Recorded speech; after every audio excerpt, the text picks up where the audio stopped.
Hello, how's it going? Hope everyone is well. Welcome to the live stream or the video if you're watching on the replay. Sorry I'm late, everyone. Jeej, always the first. In with the questions. I love it. Let me know you can hear me okay. I think last time it was a little bit quiet. So I'm either going to try and speak louder or I can raise the volume a little. I'm just worried a little bit. I'm going to raise the volume slightly now. I'm just worried that I'm going to clip when I play a song, perform. But we'll see how this goes, We'll see.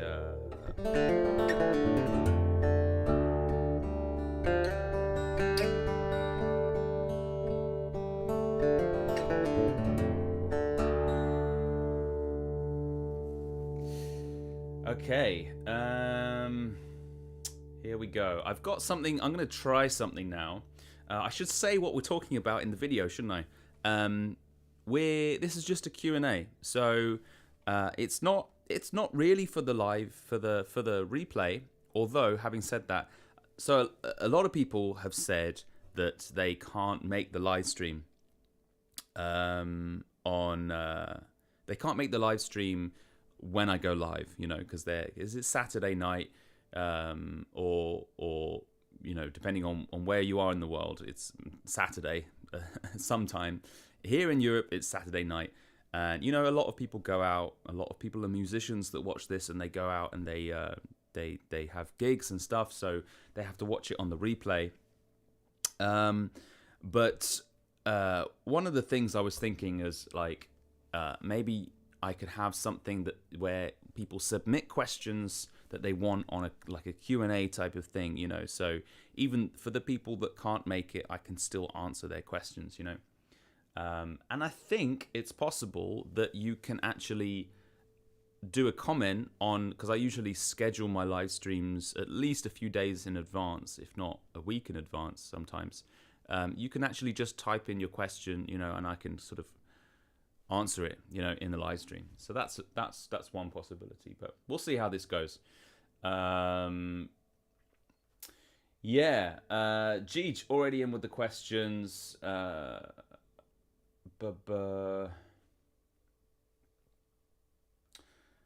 right, I'm trying something now, which kind of hopefully this will work. So let me know where you're joining from, where in the world you're joining from. Just type the location in the chat, and we'll see if this works. But I'll start answering some questions. Jeej says, here's some questions. 1, what type of strings do you use and why? That's a good question. I use D'Addario Phosphor Bronze strings. Although, I've been using them for so long, the reason I use D'Addario is simply just because I like them. And a lot of my kind of favorite players use D'Addario as well. So this was way back in the day, and I thought, if they use them, then they can't be that bad. So I just started using them, and it's just become a habit of just me that I just use them. Then they're kind of, I find them relatively well priced, and I think the quality is pretty good. But then again, I haven't done huge amounts of exploring. I know Loudon actually started doing their own strings.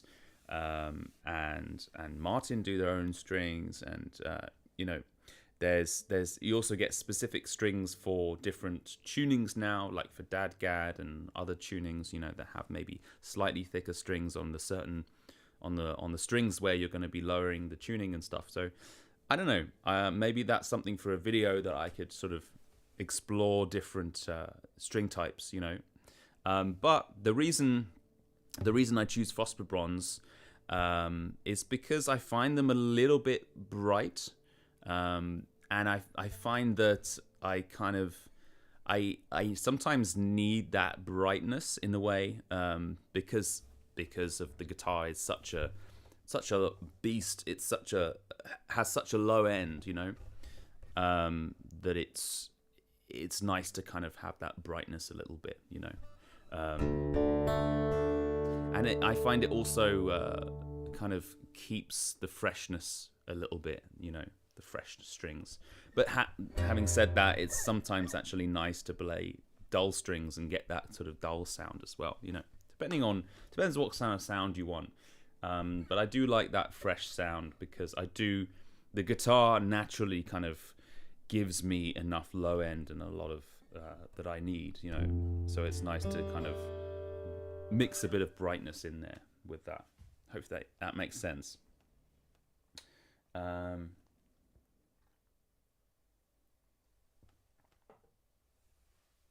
Nice. France, Costa Rica. Welcome to the live stream. Yeah, keep your questions coming in. I might do a song first before I get into the questions. Too many. I'll do a few more questions, then I'll do a song.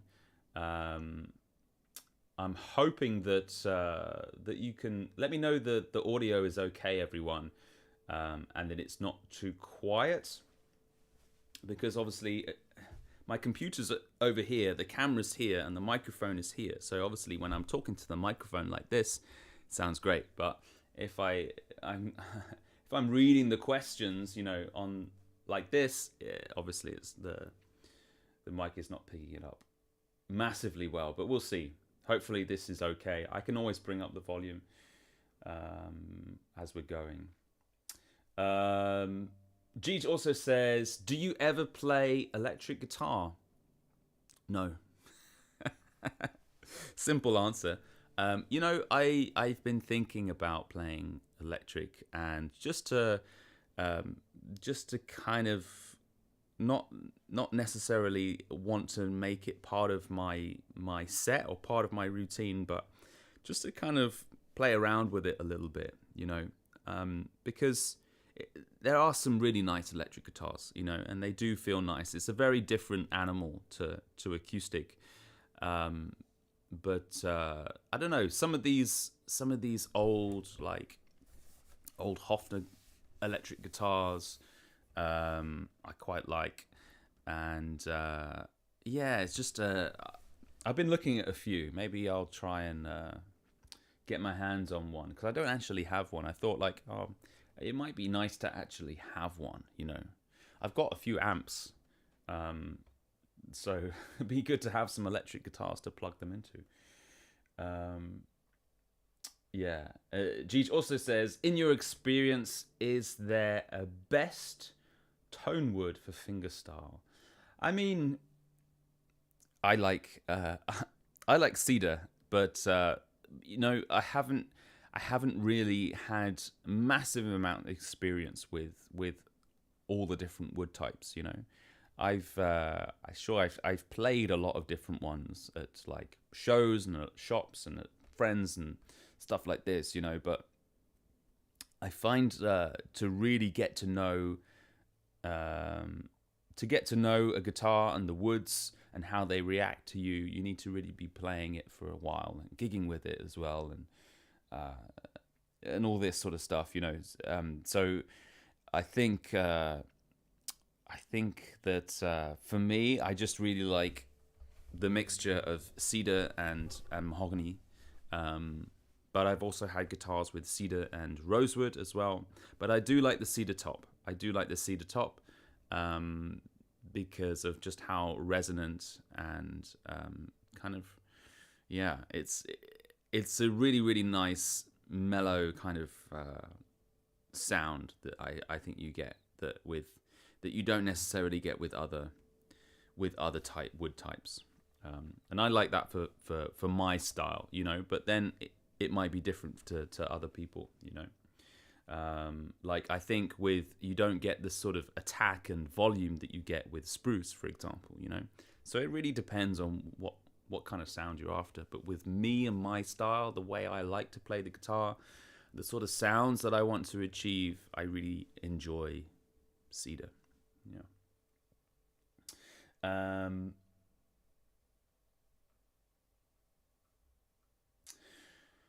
I'll tell you what. Before I answer the next one, I'll go. I'll play a song. I'll get into it with a song. Keep the questions coming. Keep them coming, and let us know where you're joining from. I sometimes try and do this little thing, but it sometimes doesn't work. Hold on.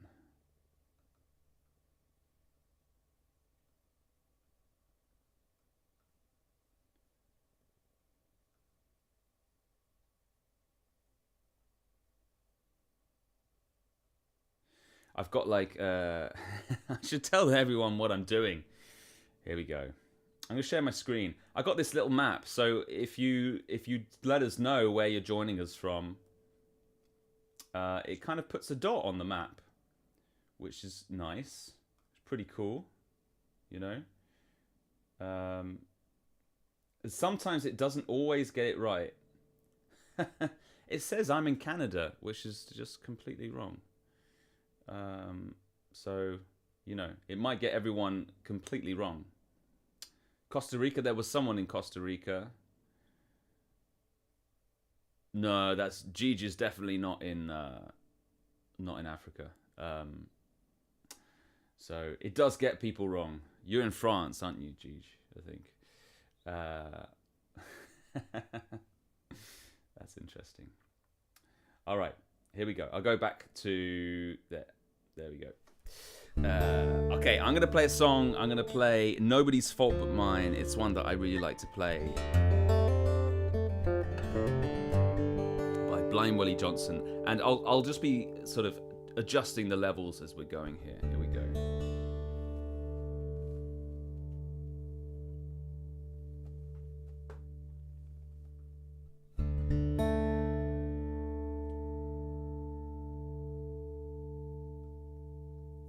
Just pop a little bit of reverb on the mic.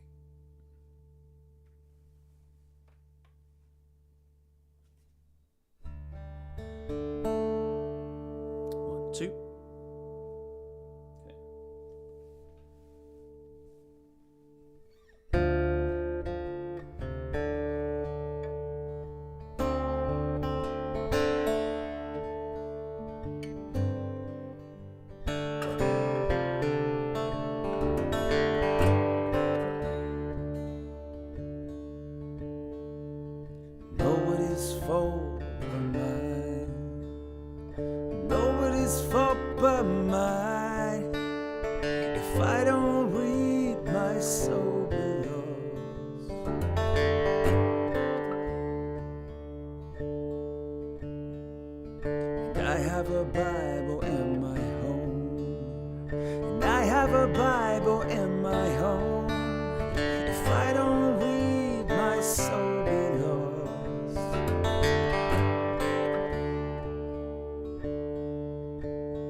She taught me how to read.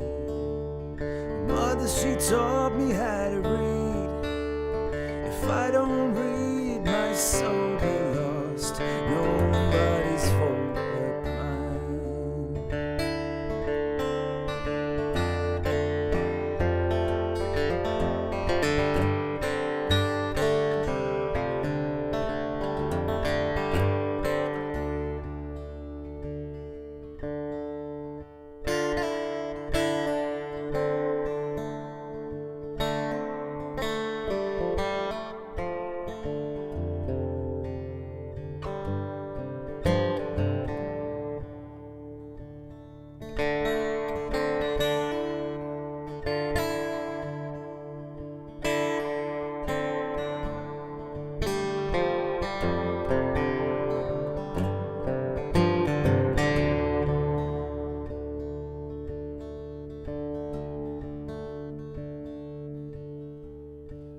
She taught me how to read. And mother, she taught me how to read. If I don't read, my soul be lost.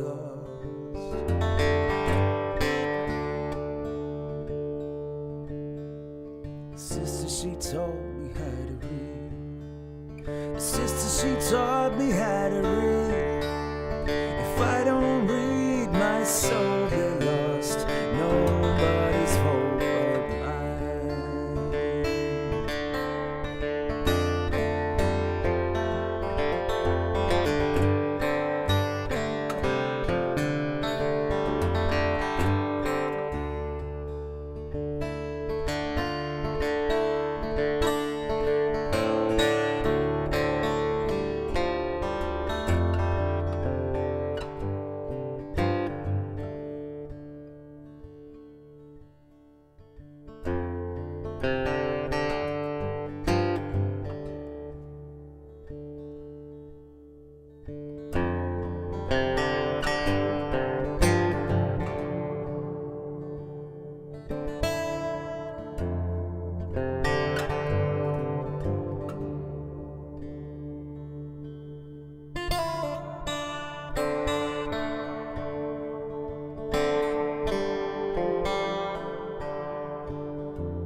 That was Nobody's Fault But Mine by Blind Willie Johnson.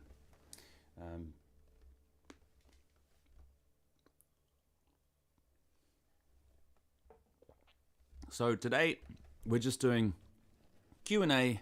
If you have any questions that you've always wanted to ask me, just go ahead and drop them in the chat.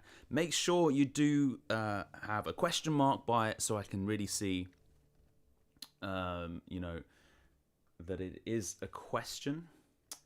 We're going to have a look now at the questions. Here we go. Let's try it.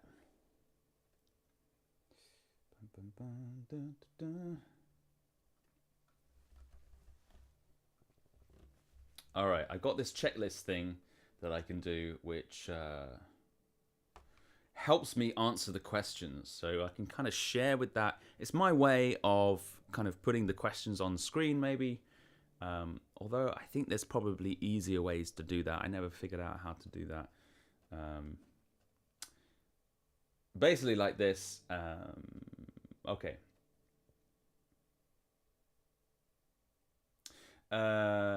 Let's go for this one. G says, when recording with effects, do you mic up an amp or go straight into your interface?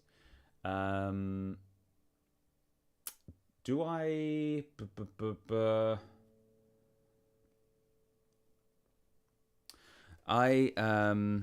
That's a good question, actually.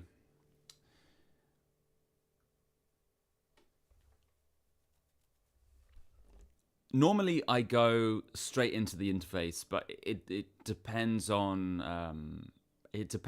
what kind of sound I want and what kind of what I'm doing. You know, over my last album, I actually used an amp, and I enjoy using amps. And I mean, this was a little while ago now. This is 2020, but I think I'm going to explore using amps again, because I know I know you use amps, and you know, there's just something really nice about amps. And the thing is with going straight into the interface when I'm using effects is that I have to use headphones. You know, like using headphones now, which is fine, but I like the freedom of not having to use headphones all the time. You know. Because I don't know, I feel I play differently when I'm not using headphones, you know. I go through different phases of using headphones and not using headphones. And if I'm just plugging my effects, like now, I'm just going straight into the interface with my effects. I have to use the headphones to kind of hear what's going on. But if I was using an amp, obviously it'd be a lot more complicated. I have to mic up the amp and everything, but you know, I would be able to hear the effects without headphones. And just to get that nice amp sound as well, you know, I think it is very different to going straight into the interface. Although I know there's probably a lot of like amp simulations and plugins these days. I haven't really experimented with that. I'm sure it's more amongst electric guitarists, I think, that use that. But you know, I would really like to explore amps and explore with acoustic amps as well. I used to have an AER amp. I really like those amps. There's some other great acoustic amps as well. And I had this kind of wild idea just to go back on my last album that I recorded. So it was in this room that I'm my basement studio. And I was recording with my lap steel, and that was going into my amp. So I wasn't recording the pickup at all. It was just being picked up by a microphone, and but I was recording my lap steel, and that was going into the amp. And the lap steel, I had an octave pedal as well, a Boss OC3, I think, and that has its own output. And that basically has a setting where you can take the lowest, the lowest frequency that it hears, and then it puts an octave below that, basically. So it's a bit like a bass player playing along with you, and which is pretty cool, you know. And there's lots of things that you can do with that. There's a few acoustic guitarists that use that as well. A lot of guitarists, like modern percussion guitarists, use that. Like I know John Gom uses one of them as well. Lots of other players. But they're really cool because you can kind of control how much low end is coming through, and I actually had a bass amp plugged into that, so it has its separate own output, and that was going into a bass amp, which was then being picked up by a microphone. So it's a bit of a complicated setup, but it sounded really nice, and I didn't have to use headphones when I recorded. If you look on some of we filmed some of the songs live as I was recording them for the album, you know, and if you look there, I definitely have less hair, you know, shorter hair, less beard. You look younger. It was before COVID, you know, so you know, I wasn't wearing headphones. That's it. That's what I wanted to say. I wasn't wearing headphones because I didn't need to, because it was all through amps, and everything was just being projected into the room, you know, which is nice. It's nice when you don't need to wear headphones when recording. Yeah.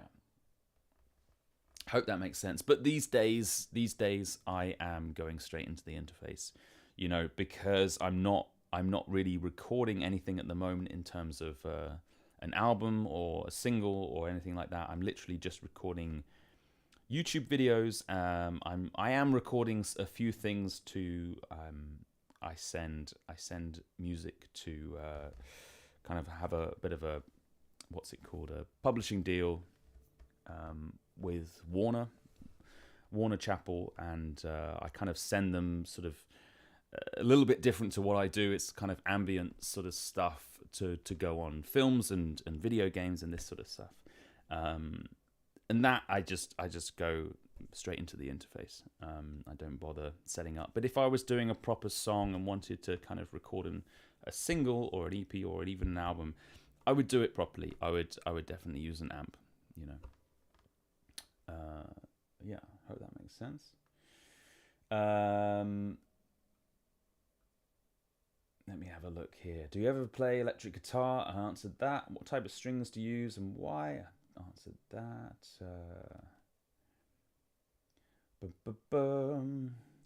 Hey, Hans. Welcome. Good to see you here. Hans says, do you know if I can join all the way? At this moment, I'm cleaning my Eco and found out it's a Rio Grenade. What's that? Anyway, do you know maintenance yourself? You mean your guitar, your Ico, the Italian, those Italian brand. For people that don't know, Hans bought a Ico guitar, EKO. I never know how to pronounce them. It's an Italian brand, and he bought it like it's from the 80s or something. Really, really nice guitars. It's a really good find, and you can find these now and again. Pick them up; they're really good quality. How do you mean by join all the way? I don't get what you mean there, Hans. So you're cleaning it and found out it's a Rio Grenade VI. Not sure what you mean by there. Might have to clear that up a bit further, Hans. Maintenance, I don't. I mean, yeah, I do maintenance myself. Like, I do the basics. I do like. What do I do? I have like oils that I clean. The fretboard with and the guitar and everything. I do like to kind of clean the frets. I use like a little bit of wire wool, this really soft wire wool. Just need to be careful not to like scratch the fingerboard, stuff like this. Basic sort of stuff. I will sometimes adjust the truss rod, when I feel like it hasn't been adjusted in a while, and maybe the weather has changed a lot, and I feel like the neck has moved a bit, because acoustic guitars, they move with the weather, but they're supposed to move a little bit. So I do basic stuff like that, but I wouldn't go like into serious maintenance stuff, I wouldn't do that. I would take my guitar somewhere. I have local people that I use to do that, and every now and again when I feel it needs it, I'll have a refretting done on the guitar, and they'll basically just take off the frets, they'll sand it down, any sort of wearing that you see happening, and then they'll refret it, but I don't do that often at all, that's only when you feel like it really needs it being done and stuff like that. And obviously they'll set it up and everything like that as well, but is that what you mean by maintenance? But everyone should do basic cleaning and just making sure you're on top of the making it clean and stuff like this on the guitar. Yeah, for sure. Absolutely. Hans also says, have you tried other frequency tunings from Belgium? What do you mean by that? Do you mean like looking at other frequencies, like still having the same tuning, but like tuning it to what is it? There's instead of 440, tuning it to another, just a little bit higher or a little bit lower, right? Is that what you mean? Or do you just mean other tunings in general? If you mean other tunings, then yeah, I do. I like to explore C tunings a lot.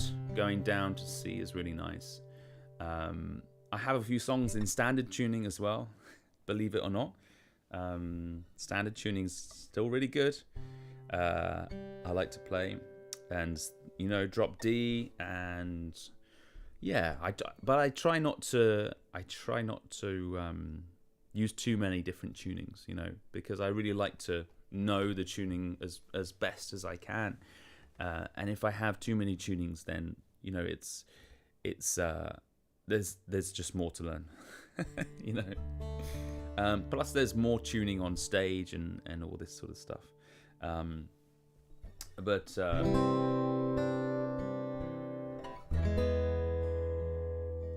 think I'm going to play another song now. Keep with the questions. I'll keep answering them. I'll just play a quick song. It's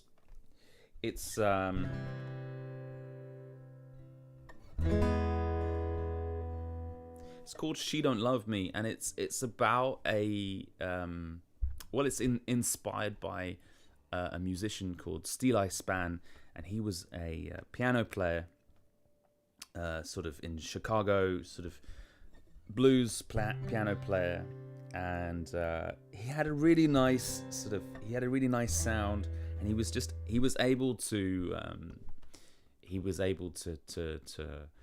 create a really sort of sad song, but in a major key, I thought, that's really cool. And I thought I'd do the same kind of thing. So it's in a major key. So I'm in Dadgad, but I'll be playing this in C major.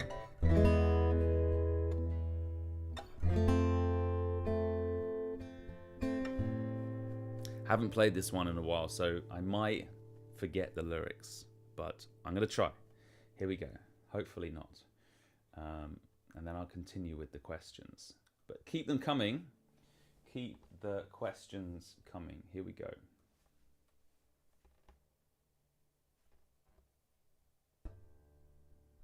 Bit of reverb.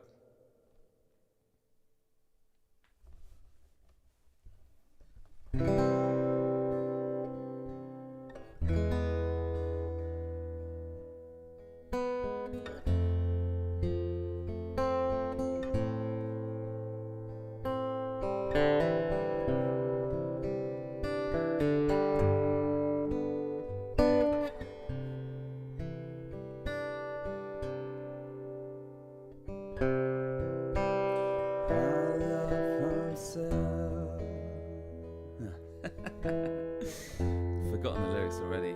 That's really bad. Hold on. They'll come.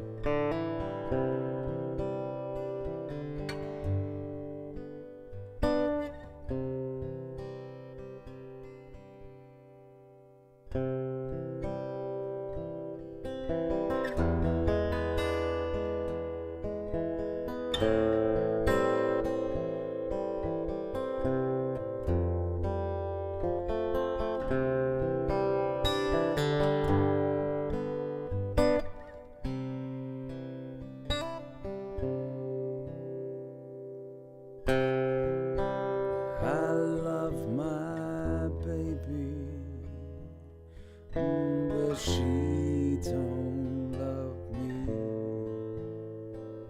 and I love my baby, but she don't love me. She's just the cutest thing that I've ever seen.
She tore it in two.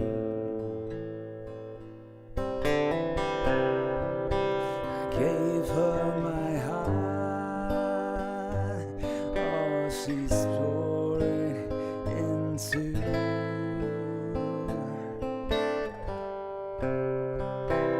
I gave her everything. Now I don't know what to do.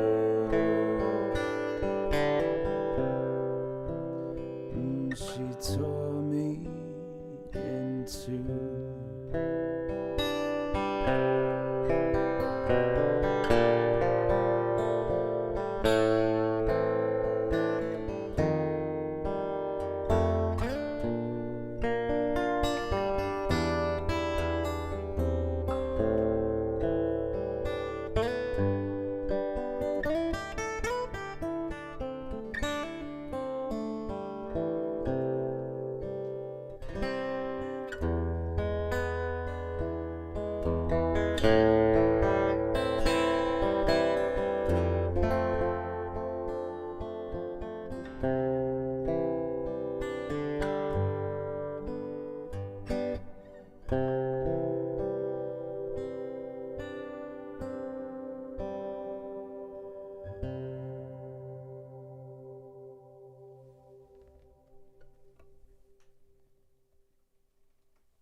That was She Don't Love Me.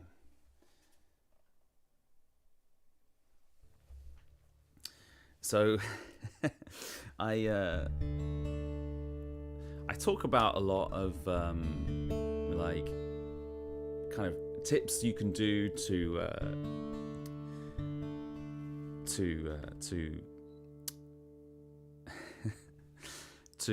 with like songwriting and with performing and stuff like this, but forgetting the lyrics, that's a big one. Of like it happens to me, it happens to, I think, to everyone, and I think especially songs that you haven't played in a while, you know, something like that. Let me know if that happens to you. Do you forget lyrics? And what helps when you forget them? For me, it's just remembering the first line, and then it's fine, you know. But sometimes it can take a while to kind of get that first line, you know. And then it's like, oh yeah, that's the one. There it is, you know. And for some reason, this is only with like words, not with the actual music, the melody and the actual playing, the physically playing on the guitar. I mean, yeah, you do forget it, but not as easily as lyrics for some reason. I was wondering, like, maybe there's a way, like a method of just remembering the first line of things, you know. Maybe that would help. Of you know, there's all kinds of techniques of people remembering things, like really complicated things that they just remember and they turn it into a story. I mean, a lot of my songs are stories, so I don't know if that applies.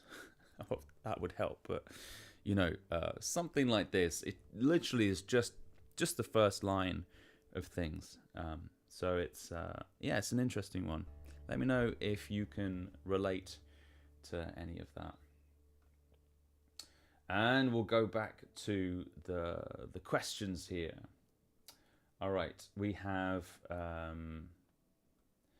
what is that? Mountain versus mountain, is that right? Mountain versus mountain.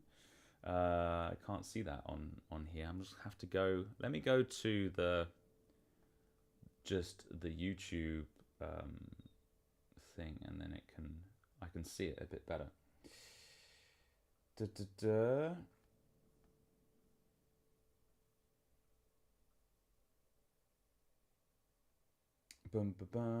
Yeah, mountain versus mountain, right? Yeah.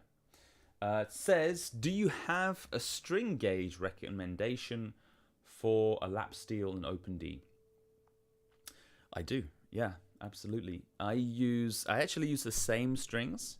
Although I was wondering maybe phosphor bronze might not be the best for slide. Probably a different type would be better. I'd still need to explore that myself, but I just kind of use the same strings because it's easier, because I buy them in bulk. But I used gauge 13s. They kind of work for me. But I with that's kind of standard medium gauge for acoustic strings. But I like to have the top, or the first and second strings a little bit thicker. I like them to be 14 on the first string, and then 18 on the second string. So it's just those two strings, they can be a little harsh with slide, especially lap slide, like lap steel stuff. But I find if you have them nice and thick, then it kind of takes off that harshness a little bit, makes them sound a little bit warmer, with the steel bar. But that's what I use, and I'm in open D like most of the time. So I'd recommend that, and I don't know if you can buy a set like that, which is just 13 gauge up until the thinnest two strings, and then get a 14 and 18. But probably they don't sell them like that. So I just buy the 14 and the 18 separately. You can buy strings separately like this, and just online, and then just get a load of like 14s and 18s. That's what I do, because I find these 13s, I don't know what this one would be, 13 and I don't know, 16 or something, would be, they're just a little bit thin for me. The sounding just sounds a little bit harsh, a little bit too, because with that metal bar, it can sound just very metallic and sort of harsh sounding sometimes, which I don't like personally. So yeah, that's what I would recommend. Romania, by the way, nice. Yeah, my map thing just doesn't work. I think I'm gonna get rid of that, but it's a shame because it's a nice idea. Maybe it will work one day. I don't know. I don't know what the problem is with that. It's nice to see all the the dots, and stuff. Bum, bum, bum, bum, bum. Let me just try see something. Good.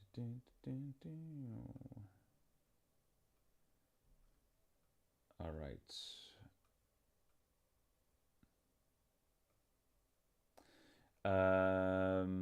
Hans says, such a cool song and great sound. Nice. Thanks so much, Hans. Appreciate that. G says, do you ever play live with other people, duo, trio, etc.?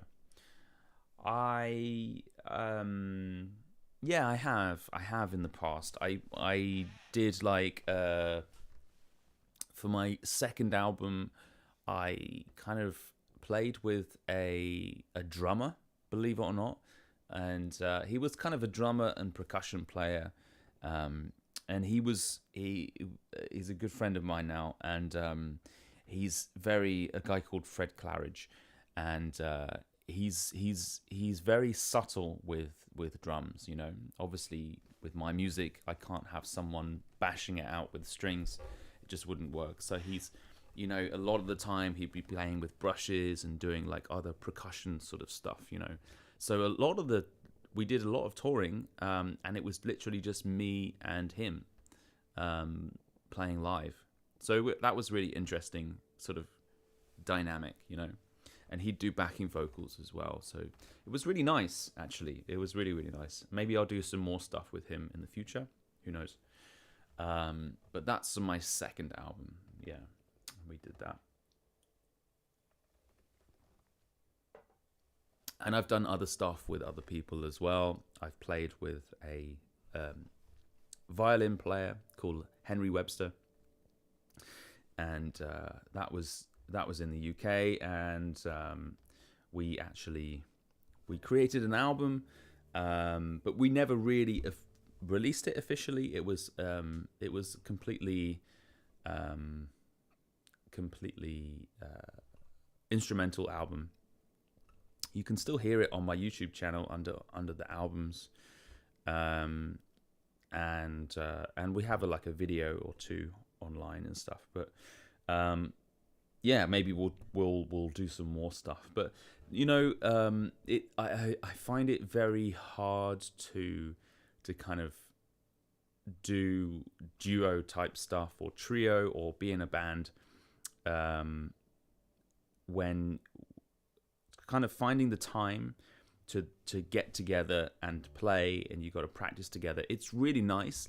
I really enjoy it, and it's really nice to have maybe something that is kind of a bit more relaxed, because just the organization of okay, we need to get together and actually practice. When it's so practical being solo, because you can just practice whenever you want.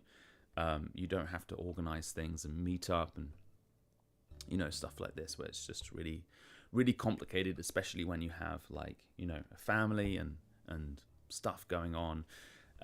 So yeah, I'd like to do more duo type stuff for sure, and maybe even band type stuff, but I don't want it to be stressful or anything like a hassle for me. I'm doing enough as it is, with my solo stuff. So I'd rather do something that is just fun, just pure joy, nothing to be stressed about or anything,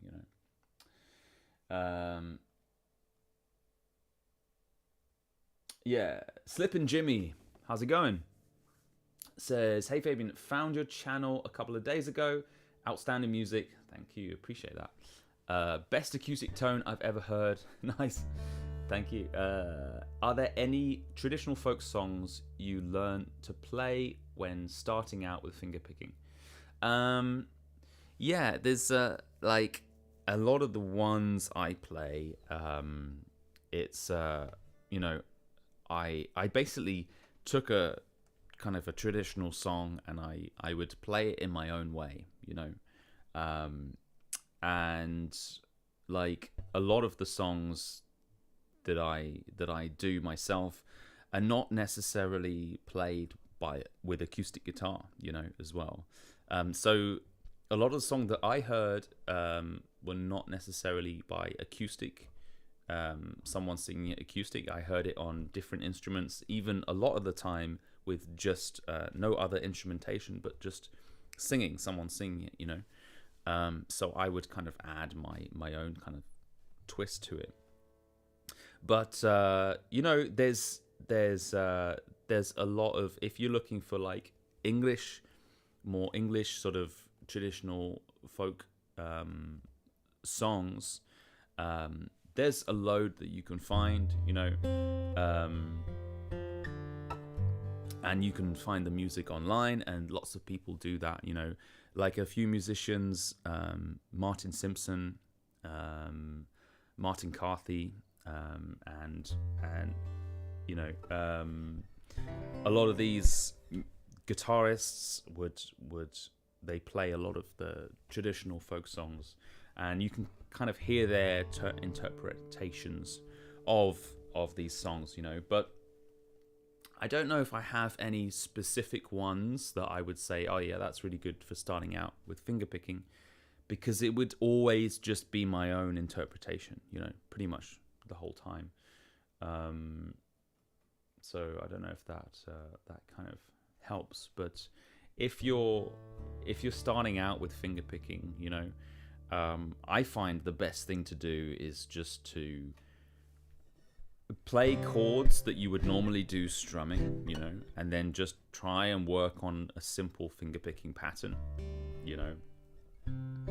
and just try and get that down, whatever pattern that is, just try and know that. just so well that you can actually just have a conversation with someone else. That's a trick of like when you know something so well. That's when you know something that's good enough to perform or to be at the level where you want it to be, is that you can do it and then, and not concentrate on it. Your hand just does it. And you can have conversation and you can just talk like this. I'm not even concentrating on what my hand is doing because it's just doing it, it's this kind of thing. That's the kind of level you want to be at. And so it's better to start really, really simple, take a few chords, whatever chord that is, you don't have to be in any complicated tuning, be in standard tuning, and just try some kind of finger picking pattern. It doesn't have to be complicated, just whatever kind of feels okay and natural to you. I would really start simple. Don't try and use too many fingers. Maybe just start with like the thumb and two fingers like this, whether you want to do like an alternate thumb picking thing like this or something like this, whatever is most comfortable with you, and then start from there and build up until you can get to a point where you're not thinking about it as much. Or you don't have to think about it. Hope that makes sense. I just rambled for a bit there. But appreciate you. Thanks for coming on the live stream. Hans says, maybe I will be gone. Just talking about the model. Okay, secondhand from 1980 and spruce top. It's a spruce top. Nice. Maybe better sound after all those years with the wood. Yeah, for sure. Absolutely. If it's 1980, that's had many years to kind of get better and age very, very well. I really have a soft spot for kind of vintage guitars, even though 1980 it's not massively vintage, but you know what I mean. And the wood definitely gets better over time. This was made in 1994. It just gets better every year. Nice. Away from the stream, cleaning the neck, etc. Yeah, okay. Yeah, like as soon as I think just knowing the basic sort of cleaning the neck, using these bits of things, various tips on like maintenance. You can get these maintenance kits. I've seen, I think it's D'Addario do them, or was it Dunlop? One of them, maybe both of them, have these like maintenance kits. I was thinking about getting one maybe, because I always have like, I always lose things. Where's my little bottle of oil that I use on my fretboard, and I've put it down somewhere. I never put them together. Where are my pliers, and stuff like this. And you can get these kits where it's just everything's there that you need, and then you can just open it and just change the strings. And it even comes with a little sort of neck holder as well, so you can put it on the table with a neck holder. It's kind of nice. Nice. G says the Ico Rio Grenade were more up the market version compared to their normal models. Okay, I get it now. So the Rio Grenade was that's the model of the Eco. Nice, yeah. It's lovely. Those, I've seen just a few of those guitars and played a few. They're really nice. Really nice guitars. Great.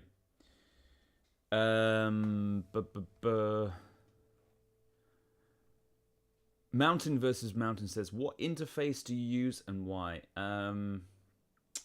Right now, I'm using a Neumann MT48. I gotta say that it's an amazing interface, and it's like there's so much in there, but it's I'm borrowing it from Neumann. you know. Um, but it's they didn't pay me or anything to create anything. They're just I'm just kind of using it, and it's an amazing interface. And it's there's because it has a touch screen. It has there's so much versatility in there, and so much you can use it for as well. And it works without plugging it into a computer, which I really like as well. So you can kind of use it as a mixer. It has like reverb, and it has compression, it has EQ, and it's all kinds of things that you can do on there. But I also use like I like handy recorders as well, you know. So a lot of the time I won't actually go into an interface or into a DAW. I'll just go straight into. I've got a little Zoom handy recorder. I really love these little things, and just record straight onto that, you know. I think you know, it kind of depends on your needs and your requirements and this sort of stuff, you know. I don't need too much, you know. I like to use lots. I like to use lots of gear, lots of pedals, but you know, I also like to just go and just take my little Zoom recorder and maybe another mic, and that's it, you know. So, you know, depends on the situation.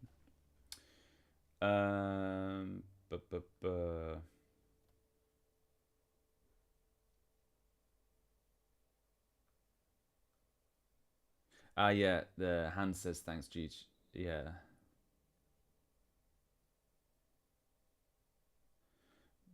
Any questions? Oh yeah, okay. Hans was talking about normally you tuned 440 hertz, but some do 420 hertz, like Lennon and others. Yeah, I'm just in 440. You know, I haven't really experimented with that. Changing in the different changing in a different sort of frequency range. Has anybody else experimented with that? I've seen lots of videos on it, and you know, they were doing examples of this is in 420, this is in 440, this is, you know, other stuff. And yeah, I don't know if I could tell the difference, you know, just for my ears. So I don't know, but it's definitely interesting. Definitely interesting. A waltz always does something, yeah.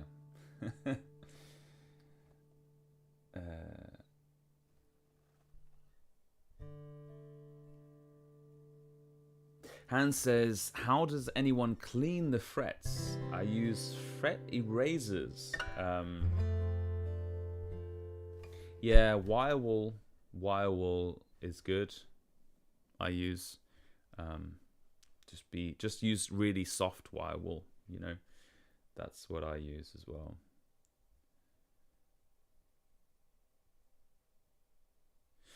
G says, if you're looking for a fingerstyle folk song, try She Moved Through the Fair. There must be a tutorial on YouTube for a simple version if that's what you need. Yeah, absolutely. That's a good one. She Moved Through the Fair. Yeah.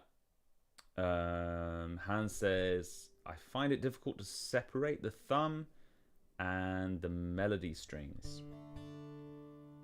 That's something that I've talked about a lot in the past, and I think I'll be doing more kind of stuff on that. Yeah, there's having control over the thumb and the finger melodies is definitely something that takes time, you know. And one kind of little exercise, I guess, is you could sort of just play a chord or something, a simple finger picking pattern, whatever it is, and then just try and add dynamics, you know, within within this pattern. So add dynamics. So have your thumb as the kind of the louder part, you know. Start with that, or choose a string that's the louder part, and then switch it round, and then try and quieten the thumb, and then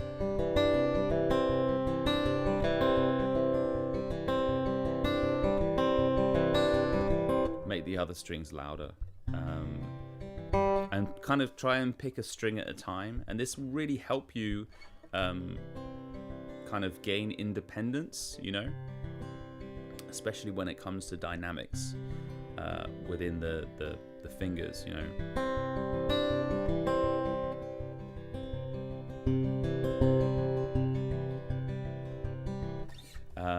It can be a little tricky because it's as soon as you start playing loud, all of your fingers want to be playing loud, you know, and this will kind of train that finger independence. Yeah, it's something that it's not easy, but it's once you get that independence, then there's lots you can do in terms of dynamics, in terms of melodies, in terms of all kinds of things. So it's definitely a skill that is very, very useful for sure.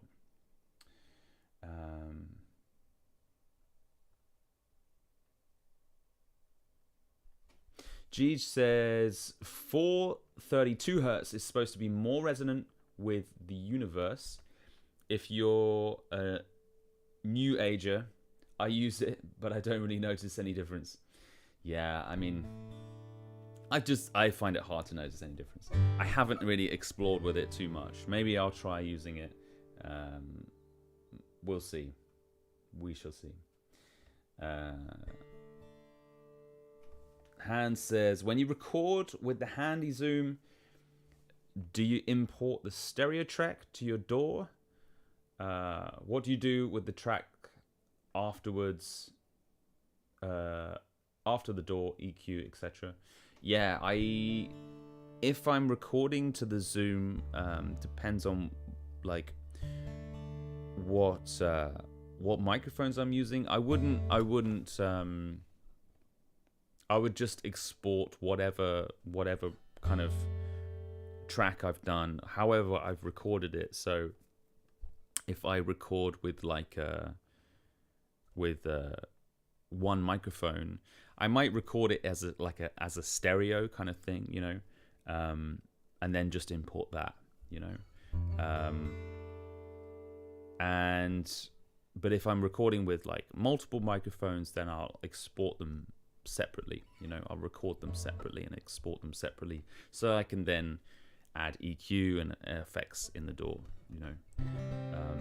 That's kind of what I'd do.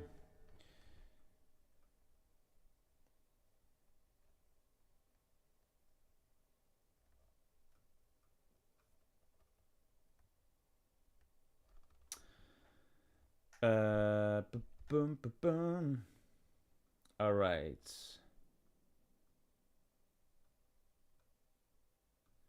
I might do another song.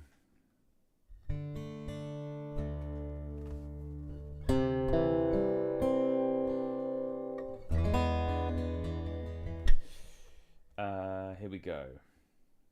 I'll do... Oh, it's 10:30 here already. I'll do one more song, and then I'll answer the questions, and then I'm going to end it. So during the song, just make sure if you have any last questions, then drop them down, and I'll make sure I answer them before I go. Because as the usuals know, it's getting a bit late for me.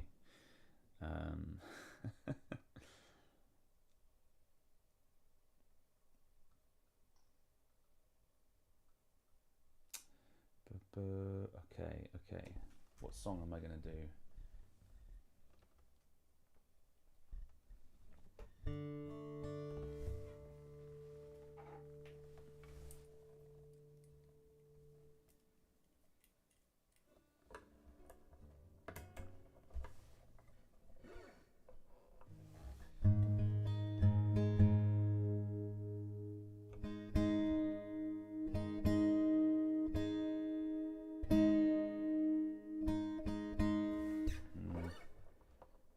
deciding which song to do. I'll do this one.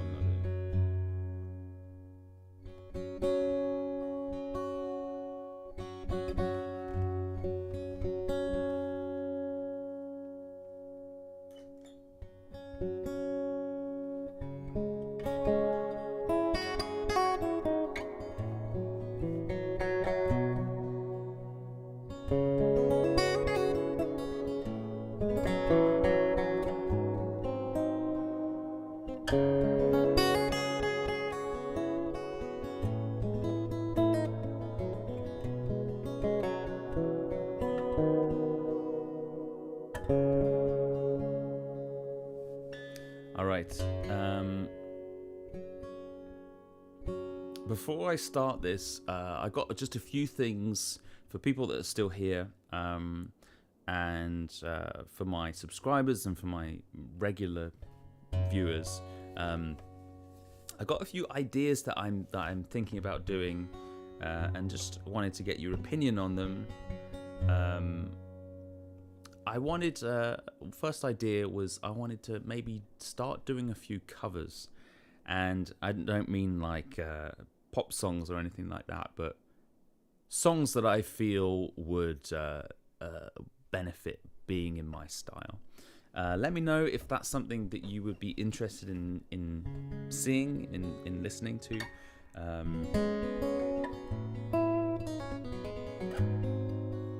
I've always shied away from doing covers, I think because I feel like I can't do them justice or something. I don't know.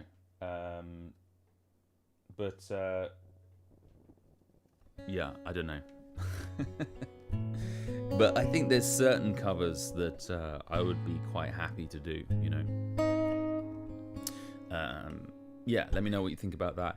Another thing is I interviewed, I did a interview of a friend of mine here in Berlin. He's another guitarist, and I think you'll find it interesting, and I'm going to be releasing this video soon. And let me know if you think that this might be of interest, that maybe I start sort of interviewing other songwriters, other guitarists, maybe start with like local musicians here in Berlin, and then maybe around Europe. I don't know.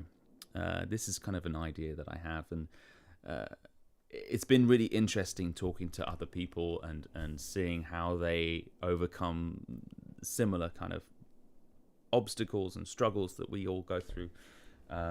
Yeah, so let me know what you think about these two ideas that I've been toying with. And any other questions? Here we go. I'm going to play a song called Mad Eric.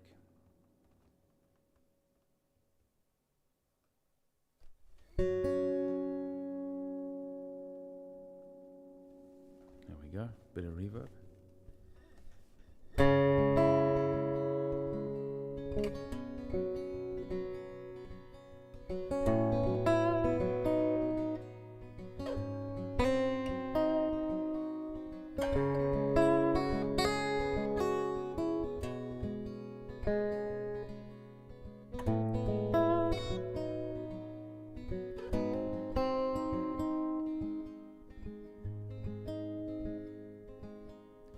Call him Mad Eric, he talks to himself with a crutch at his left hand, he walks with his help.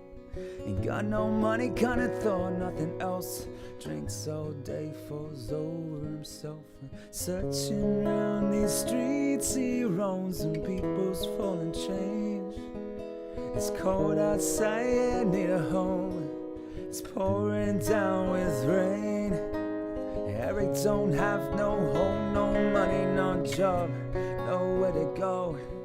No woman, not sanity, and this ain't funny, cause half of it you don't know. Yeah, they call him Mad Eric when his kids walk by, curses, shouts, and fists the sky. Crazy old man, they call him, but why? Crazy old man, they say. And oh, Eric, go play that blues, you know. You find it hard to go. Hungry, cold, tired, and broke. Every day's the same, just gets worse. Ain't got no one on this earth. Go, Eric, go, play that blues, you know.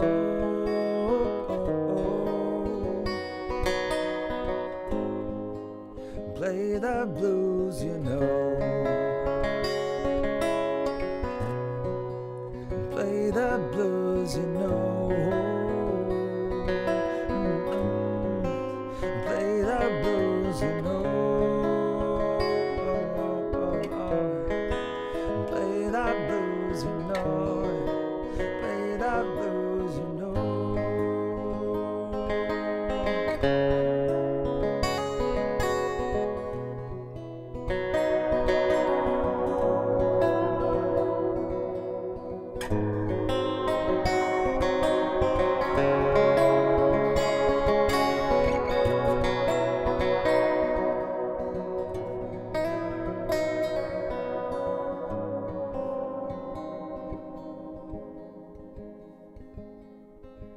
Yeah, they call him Mad Eric. He talks to himself with a crutch at his left hand. He walks with his helmet. Ain't got no money, can't afford nothing else. Drinks all day, falls over himself. And searching around these streets he roams, and people's falling change. It's cold outside, need a home. It's pouring down with rain. And Eric don't have no home, no money, no job, nowhere to go. No woman, not funny, then if this ain't funny, cause half of it you don't know. Yeah, they call him Mad Eric when his kids walk by. Curses, shouts and fists the sky. Crazy old man, they call him, but why? Crazy old man, they say. Go, Eric, go. Play that blues, you know. You find it hard to cope. You're hungry, cold, tired and broke. Every day's the same, just gets worse. Ain't got no one on this earth. Go, Eric, go. Play that blues, you know.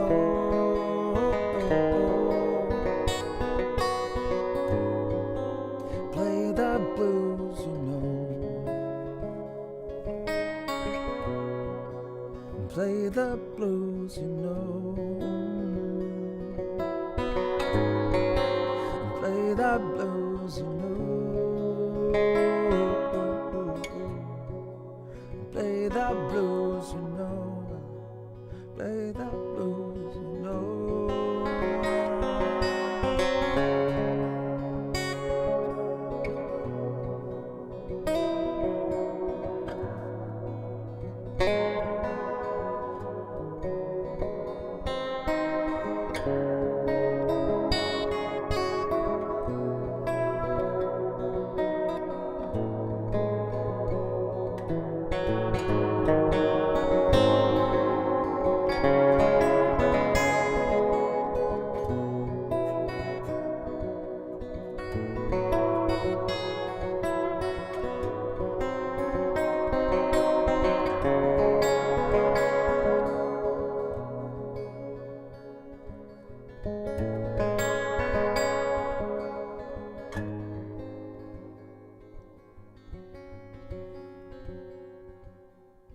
Go, Eric, go.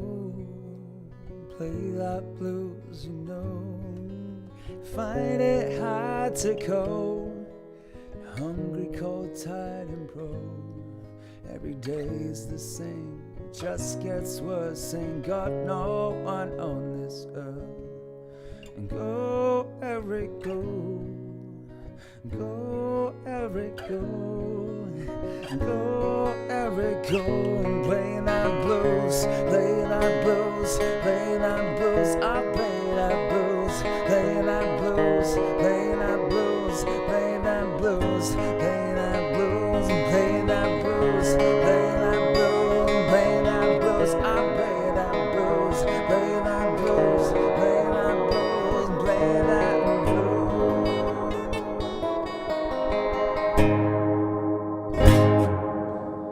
Play that blues, you know.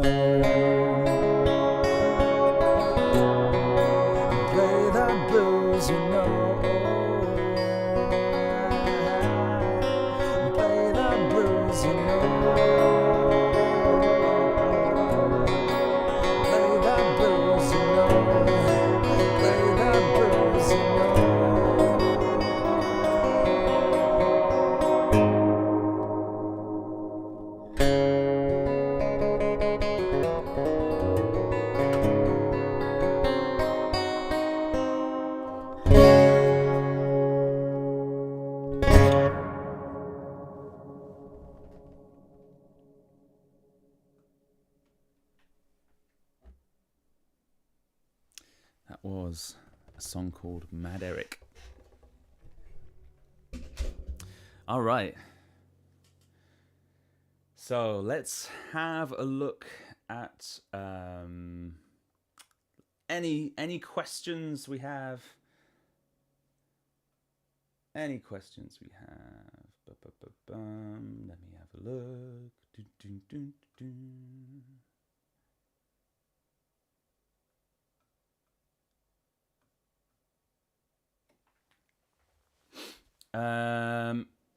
There we go.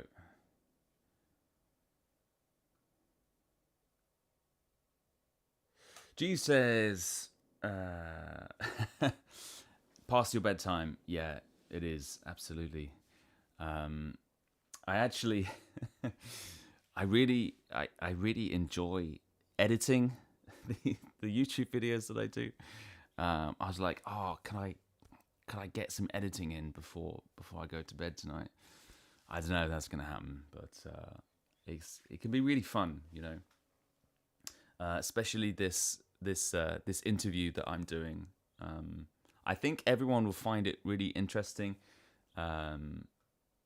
He's I think everyone would really find it very, very interesting. That's all I'm going to say.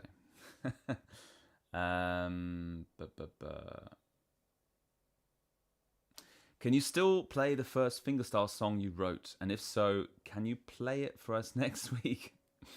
I don't know what the first fingerstyle song that I wrote. You know what? It might have actually been Mad Eric. It might have actually been the one I just played for you. I need to think about that.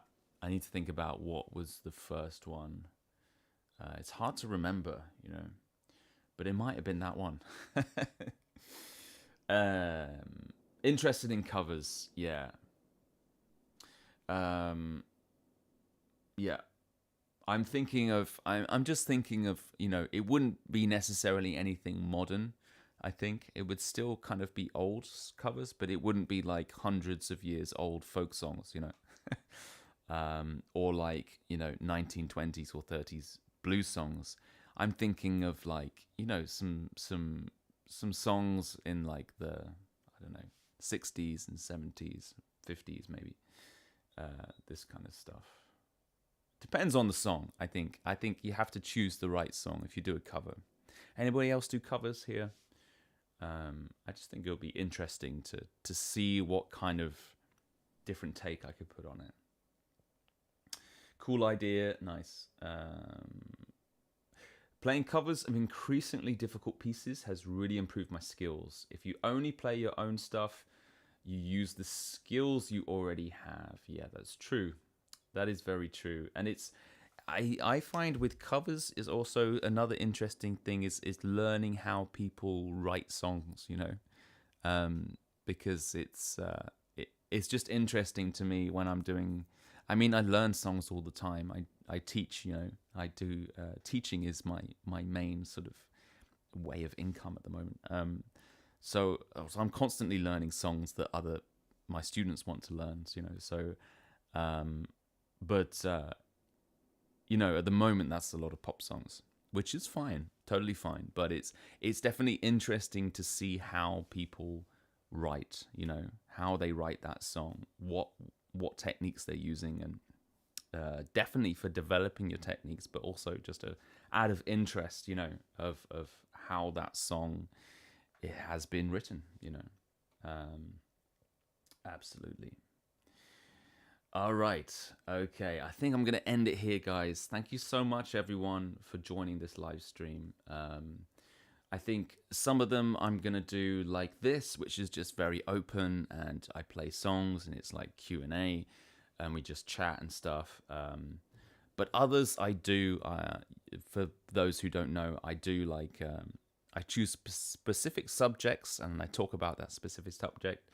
And I want to get a bit more into like almost a presentation kind of thing. You know, I want to have like things happening on the screen and stuff like that. This is just some ideas that I've been having, you know, because choosing a specific subject and then having a structure to the live stream. This was just very open. I play a few songs, answer questions, but some of them are coming up that have specific subjects.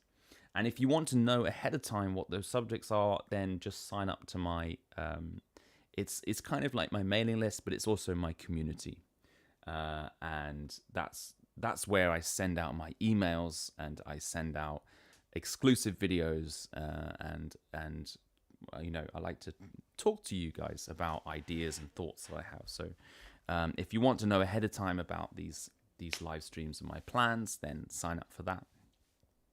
Other than that, hope everyone has a wonderful Saturday, a wonderful weekend wherever you are, and I will see you in the next one. All right, bye bye for now.